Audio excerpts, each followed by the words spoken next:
High বন্ধুরা, সবাই কেমন আছো? আশা করি সবাই ভালো আছো। আর তোমাদের ভালোবাসায় আমিও ভালো আছি বন্ধুরা। আর যে যেখান থেকে দেখছো ভিডিওটিতে একটি লাইক দিয়ে কন্টিনিউ করবে প্লিজ। আর আজকে কি রান্না করলাম চলে এসেছি তোমাদের সঙ্গে একটু শেয়ার করতে। দেখো বন্ধুরা, প্রথমে আমি নিয়েছি এদিকে পেঁপে আর আলু কেটে তারপর সিদ্ধ করে নিয়েছি। আর পেঁপে আলুর ডালনার মধ্যে মসুর ডালের বড়া করে দেব। তার জন্য বড়াগুলো প্রথমে ভালো করে নিয়েছি আর কড়া করে ভাজিনি, হালকা করে ভেজে নিয়েছি।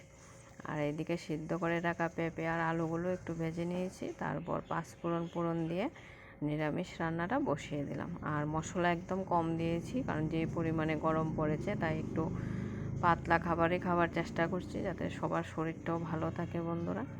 তার জন্য দেখো বন্ধুরা, কষিয়ে তারপর ঝোল দিয়ে দিলাম। আর কয়েকদিন ধরে মোটামুটি বেশি হেভি খাওয়ার হয়ে যাচ্ছে, তাই একটু পাতলা রান্না করলাম।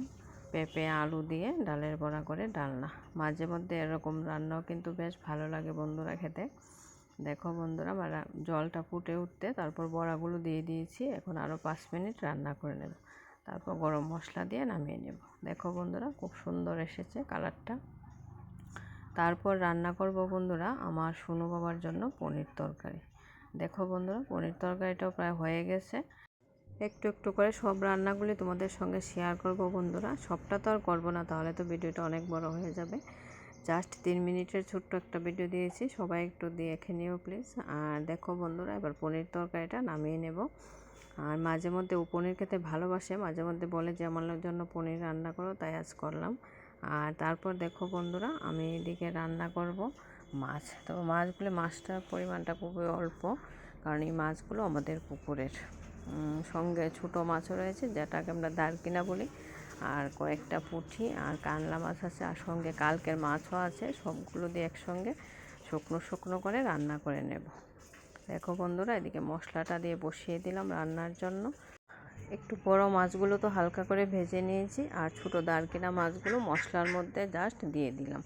এখন একটু নেড়ে ছেড়ে তারপর ঝোল দিয়ে দেবো বন্ধুরা। এই মাছগুলো তো আর ভাজা জানা, এই মাছগুলো সবসময় কাঁচা মাছই রান্না করতে হয় মশলার মধ্যে দিয়ে, তাই পরিমাণে কম। তার জন্য এভাবে দুটো মাছই মিশিয়ে একসঙ্গে রান্না করে নিয়েছি। দেখো বন্ধুরা, জলটা ফুটে উঠতে তাহলে সবগুলো মাছ আমি দিয়ে দিয়েছি। এবার একটু সময় নিয়ে রান্না করে নেব মাছটা। আর নতুন বন্ধুরা যদি আমার ভিডিওটা দেখে থাকো, তোমরা বন্ধু হয়ে অবশ্যই আমার পাশে থাকো। তোমরা পাশে থাকলে আমি অবশ্যই পাশে থাকবো বন্ধুরা। দেখো বন্ধুরা, আমার রান্নাটা হয়ে গেছে, নামিয়ে নেব এবার। আর সবগুলো রান্না কেমন হয়েছে অবশ্যই জানিও বন্ধুরা। আর দেখো বন্ধুরা, সব শেষে রয়েছে টক দই, যেটা ছাড়া আমাদের গরমের দিনে একদমই চলে না। খাওয়ার পরে একটু ভালোই লাগে। আর সবাইকে অসংখ্য ধন্যবাদ বন্ধুরা।